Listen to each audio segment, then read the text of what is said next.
Hey guys, Practical Psychology here, and in this video we're going to be talking about 12 cognitive biases. Most of these were researched by Ismanoff TV, who has some great animations on topics like these and other self-development topics, so check them out in the description or on the end screen. Now let's get into it. Number 1 is anchoring bias. We humans usually completely rely on the first information that we receive, no matter how reliable that piece of information is when we take decisions. The very first information has tremendous effect on our brain. For instance, I want to sell you a car, and you are interested to buy it. Let's say you ask me what the price is, and I tell you $30,000. Now, if you come back a week later and I say I'll sell it to you for $20,000, this seems like a new, very cheap price to you, right? Because your judgment is based on the initial information you got, which was $30,000. You feel like you're getting a great deal. But let's say the first time that you ask me and I say $10,000, and then you come back the next week and I tell you I'm going to sell it to you for $20,000. Now it doesn't look like a very good deal because of the anchoring bias. This is just a very generic use of the anchoring bias, and I don't want a bunch of comments about why a $30,000 car should be sold for $10,000, but another example is trees. What if I asked you if the tallest tree in the world was higher or lower than 1,200 feet? And if so, how tall? The same effect occurs if I ask you to guess out of thin air instead of giving you an anchor of 1,200 feet. The results are crazy. Number 2, availability heuristic bias. People overestimate the importance of information that they have. Let me give you an example here. Some people think that terrorism is the biggest threat to the United States because that's what they see on TV. The news always talks about it, and because of that, it inflates the danger. But if you look at the real perspectives, televisions cause 55 times more deaths than terrorism. Yes, TVs literally fall on people and kill them 55 more times than terrorism. You are more likely to be killed by a cow than a terrorist, according to the Consumer Product Safety Commission. It's more likely to die from a coconut falling on your head and killing you than a terrorist attack. Thank you, Gary Vaynerchuk, for that one. Even the police that are hired to protect you from terrorists, it's estimated that you are 130 times more likely to be killed by the police than by a terrorist. That's because people do not make their decision based on facts and statistics, but usually they make it on news and stories and stuff they hear from other people. It's way scarier to die from a terrorist attack than a falling coconut, and because of this, usually the news won't cover it because there's not much money in it. Number 3 is the bandwagon effect. People do or believe in something not because they actually do believe it, but because that's what the rest of the world believes in. In other words, following the rest without thinking. If you've ever heard someone say, well, if your friends jump off a bridge, would you? Then that someone is accusing you of the bandwagon effect. It happens a lot with us. I mean, a lot of people vote for a certain candidate in the election because he's the most popular, or because they want to be part of the majority. It happens a lot in the stock market too. If someone starts buying a stock because they think it's going to rise, then a lot of other people are going to start picking the stock as well. It can also happen during meetings. If everyone agrees on something, you are more likely to agree with them on that object. In management, the opposite of this is called groupthink, and it's something companies try very hard to deter. Because if 9 out of 10 people agree on something, but the last person doesn't and won't speak up, it could squelch a great idea. Number 4 is choice supportive bias. So people have the tendency to defend themselves because it was their choice. Just because I made the choice, it must be right. For example, let's say a person buys an Apple product. Let's say it's a MacBook instead of a Windows PC. Well, he's more likely to ignore the downsides or the faults of the Apple computer while pointing out the downsides of the PC. He is more likely to notice the advantages of the Apple computer and not the Windows computer. Why would someone point out that they made a bad decision? Well, let's say you have a dog. You think it's awesome because it's your dog, although it might poop on the floor every now and then. The same goes for political candidates. Not the pooping part, but they both may suck. But one of the lesser of two evils may be more right in your mind because you voted for them. Number 5, confirmation bias. We tend to listen to information that confirms what we already know, or even interpret the information that we receive in a way that confirms the current information that we already have. Let's say that your friend believes that sweets are unhealthy. This is generally a pretty broad belief. He will only focus on the information that confirms what we already know. He is more likely to click on videos that confirm that belief, or read articles that support his argument. He doesn't go through and type, positive health effects of increasing blood glucose levels, or positive effects of eating a bowl of ice cream. No, he will instinctively go to Google and type in, how bad is sugar for you? The confirmation bias is very dangerous in scientific situations, and is actually one of the most widely committed cognitive biases. Number 6, the ostrich bias. This is the decision, or rather subconscious decision, to ignore the negative information. It may also be an indication we only want to consider the positive aspects of something. This goes beyond not only looking for the positive information, but this is when there is negative information, and we choose to ignore it as an outlier. Sometimes, even when we have a problem, we try to ignore it thinking it will go away. Let's say you have an assignment to do. It's not something that you really want to do, so you may just keep on procrastinating with it, because your mind thinks that it'll go away, or is solved by ignoring it. Smokers usually, they know it's bad for their health, but a lot of them keep ignoring the negative implications of cigarettes, thinking it will not damage them or might stop them before anything serious will happen, because they consider themselves an outlier. To avoid finding out negative information, we just stop looking for it. Now, this could be a serious crime in many scientific research laboratories, and basically promotes ignorance. Number 7, outcome bias. We tend to judge the efficacy of a decision based primarily on how things turn out. After a decision is made, we rarely examine the conditions that existed at the time of the decision, choosing instead to evaluate performance solely or mostly on whether the end result was positive or not. In other words, you decide whether an action is right or wrong based on the outcome. This goes a little bit into consequentialism, but it goes hand in hand with the hindsight bias. Let's say there's a manager who wants to take the decision. His team and the data are telling him to make one decision, but his gut is telling him to make another decision. Well, he goes ahead and makes the decision that his gut told him to do. And then in the end, it was the right decision. Does that mean it's actually better to trust your gut rather than listen to your team who is advising you based on facts and statistics? Well, that's what the outcome bias is. You take the decision and base the effectiveness of your decision on the outcome, even if it was luck. Now, this is bad logical thinking and will actually lead you to ruined thinking and bad outcomes in the long run. Number 8, overconfidence. Sometimes you get too confident and start taking decisions not based on facts, but based on your opinion or gut because you have been correct so many times in the past. For example, you are a stock trader and you pick 5 stocks, and in a couple years, all of them turn out to be successful or profitable. It increases your confidence to a point to where you can start believing that whatever stock you pick will be successful. It's quite dangerous because you might stop looking at the facts and solely rely on your opinion. Check out the gambler's fallacy if you want more information on this. Just because you flipped a coin 5 times and it landed on heads doesn't mean that the next time there's more than a 50% chance of it landing on a head again. Ego is the Enemy is a great book about this bias, and I just made a book review on it. Number 9, placebo bias. When you believe something will have a certain effect on you, then it will actually cause that effect. For instance, you are sick and the doctor gives you a certain medicine. Even if that medicine does not actually help you, even if it's just made of sugar, you believe that it will help you, and it actually causes you to recover quicker. This might not sound very logical, but dozens of experiments have proven this. That's why, if you realize positive people usually have a positive life, and vice versa. The way you think is super important, and we've hit on this in previous videos. For the same reason, a lot of personal development books say that if you really believe something, you will eventually achieve it, or at least find a way to achieve it. Because the placebo effect will give you the motivation that you need. The mind truly is a powerful thing. And this actually isn't always bad thinking. In fact, you can use the placebo effect in our advantage if we use it wisely. There's actually a reverse of this, and it's called the nocebo, and this is when it is negative. Number 10, survivorship bias. This bias is when you are judging something based on the surviving information. Let me give you an example here. There are a lot of articles titled like, 5 things millionaires do every morning. Does that mean doing those things every morning will make you a millionaire? No, there are tons of people who did them and didn't become a millionaire, but there are also tons of people who did them and did become a millionaire. So these articles are primarily based on the ones who survived and reject all other people who did the same thing but did not become millionaires. Another example is to say that buildings in an ancient city were built using extreme engineering because they lasted so long. This is a bad conclusion because you aren't considering what ratio of buildings were built to how many that lasted. You're only seeing the ones that lasted thousands of years of weathering, when the other 90% have already washed away. It's hard to know what you don't know. Number 11, selective perception. I like this one. Selective perception is a form of bias that causes people to perceive messages and actions according to their frame of reference.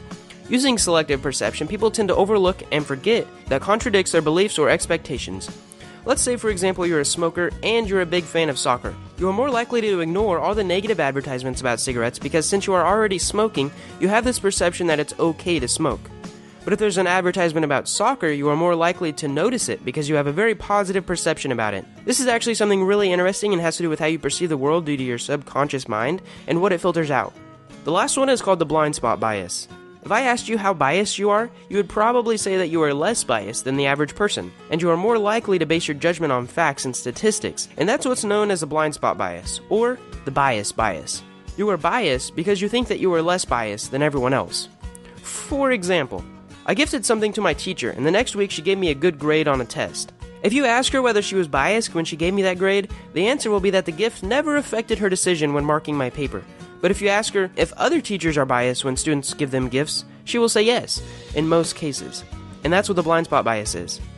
I really enjoyed creating this video, but most of the content was curated by my friend Ismanov. He's got a channel similar to mine, and I'd like you to check it out here or in the description.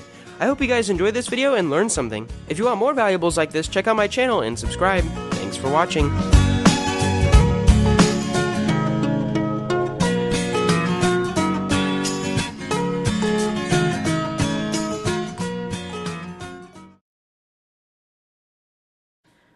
make decisions and judgments every day. If we can trust someone, if we should do something or not, which route to take, how to respond to someone who is upset, the list goes on and on. If we carefully considered and analyzed every possible outcome of these decisions and judgments, we would never do anything else. Thankfully, our mind makes things easier for us by using efficient thinking strategies known as heuristics. A heuristic is a mental shortcut that helps us make decisions and judgments quickly, without having to spend a lot of time researching and analyzing information. For example, when walking down the street, you see a piano tied to a rope above the sidewalk. Without a break in stride, you would likely choose to walk around that area instead of directly underneath the piano. Your intuition would tell you that walking under the piano could be dangerous, so you make a snap judgment to walk around the danger zone. You would probably not stop and assess the entire situation or calculate the probability of the piano falling on you, or your chances of survival if that happened. You would use a heuristic to make the decision quickly and without using much mental effort. Most of the time, heuristics are extremely helpful, but they can lead to errors in judgment. There are several different categories or types of heuristics. Let's discuss 3 that, although useful in many situations, can lead even the most intelligent people to make dumb decisions: availability, representativeness, and base rate heuristics. First, the availability heuristic is a mental shortcut which helps us make a decision based on how easy it is to bring something to mind. In other words, we often rely on how easy it is to think of examples when making a decision or judgment. For instance, in 2011, what percentage of crimes do you suppose involved violence? Most people are likely to guess a high percentage because of all the violent crimes, murder, rape, robbery, and assault, that are highlighted on the news. Yet, the FBI reported that violent crimes made up less than 12% of all crimes in the United States in 2011. The problem with the availability heuristic is that we assume that if several examples are readily available in our mind, the event or subject matter is commonplace. But as with our example of violent crime, that assumption is not always correct. However, there are many situations in which the availability heuristic is useful and accurate. For example, it's part of what makes us careful in dangerous situations. If we can think of a similar situation that ended badly for someone else, we are more likely to be cautious and better protect ourselves. Another type of heuristic is a representativeness heuristic, a mental shortcut which helps us make a decision by comparing information to our mental prototypes. For example, if someone was to describe an older woman as warm and caring with a great love of children, most of us would assume that the older woman is a grandmother. She fits our mental representation of a grandmother, so we automatically classify her into that category. This heuristic, like others, saves us time and energy. We make a snap decision and assumption without thinking very much. Unfortunately, many examples of the representativeness heuristic involves succumbing to stereotypes. We might assume that someone who loves skateboarding is always getting into trouble, or that a child dislikes healthy food.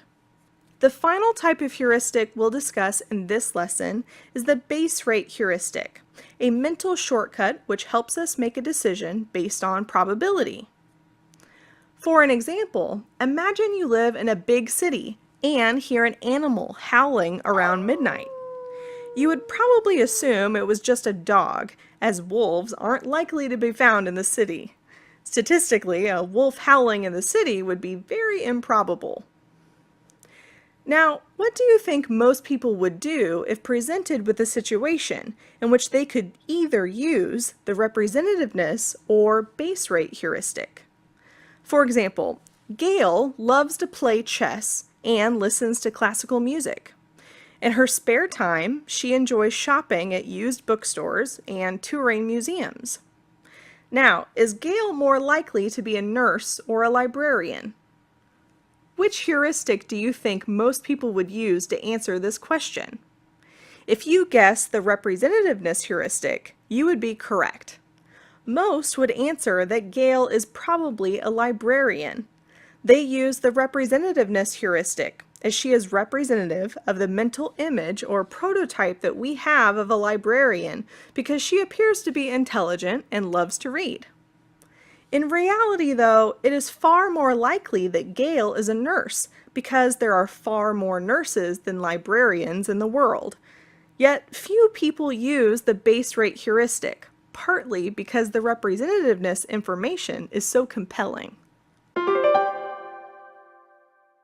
In summary, a heuristic is a mental shortcut that helps us make decisions and judgments quickly, without having to spend a lot of time researching and analyzing information. Most of the time, heuristics are extremely helpful, but they can lead to errors in judgment. The availability heuristic is a mental shortcut which helps us make a decision based on how easy it is to bring something to mind. We tend to assume that if several examples are readily available in our mind, the event or subject matter is commonplace. The representativeness heuristic is a mental shortcut which helps us make a decision by comparing information to our mental prototypes. Unfortunately, many examples of the representativeness heuristic involve succumbing to stereotypes. Finally, the base rate heuristic is a mental shortcut which helps us make a decision based on probability. This is when we make a snap judgment based on our knowledge of how likely something is to occur, or be true, statistically.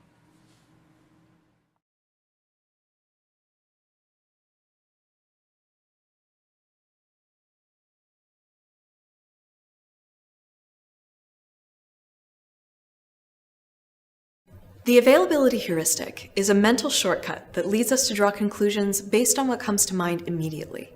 This means that when we make a decision, we give a lot of importance to things that we recall quickly and things that we can already see in front of us. How would you describe a Post-it? First, let me give you my answer. The picture that came to mind for me is the classic Post-it note that I've seen in movies and in my office. It's small, yellow, and unlined. What was most available to me was something I remembered instantly because I've seen it a million times. If I ask you to describe a Post-it when this table is right in front of me, you might mention that Post-its come in many different shapes, sizes, colors, and textures. Your answer is being shaped not only by your memory, but by what you're seeing now. Those are the two main pieces that go into the availability heuristic: what we remember quickly and what we see. We can design with the availability heuristic in mind to guide users through a typical journey. This principle should influence the way that you design, particularly the beginning and end of an experience. At the very beginning of a user journey, pay attention to the very first impression your site makes. When someone is forming a first impression, they make a value judgment about a site based on what is available right in front of them. Consider the availability heuristic when planning your branding and marketing strategy. The information that people have been repeatedly exposed to becomes more relevant to them. Taking a long-term approach that focuses on surfacing your product in many relevant search results, for example, will often prove more useful than trying to create one particularly memorable advertising campaign. The mental shortcuts that we use unconsciously help us make decisions the way we often need to, that is to say, quickly. Make sure that you consider the availability heuristic throughout your site to design for the way that your users think.